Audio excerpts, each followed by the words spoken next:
Well, here's the Washingtonia robusta I bought this year, planted it in early June. And now that we're into the summer, I can kind of tell you how it's done, and I'd say it's not done so great. I pulled it out of the pot and it seemed to have a good amount of roots, but really hasn't done much. I thought out here with the extra heat and that, because it's, south facing, it's very hot, well draining soil. I kind of thought it would do better. I have been watering it, and not so great.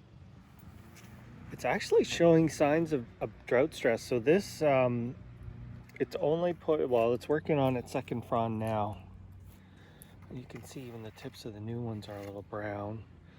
That's number 3 down there. So it put out 2 nice big fronds, and I actually had to cut off 2 of the old ones.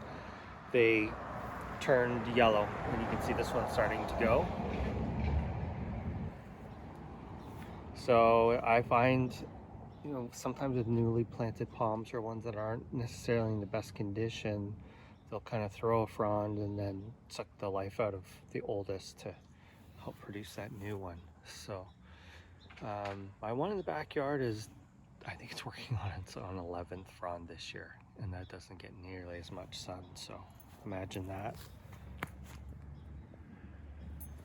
They are getting bigger though. They are progressively getting bigger, so that's a good sign. I think that probably it needs a year just to kind of adjust, and if it makes it through the winter relatively unscathed, I think next year is when it's going to start growing well. The other one in the back, it put out a few fronds the first year, more than this one, but this year it's been on a bit of a tear. So I'm here in Oregon, 8B, and these things are kind of tricky for us because they hate our winters.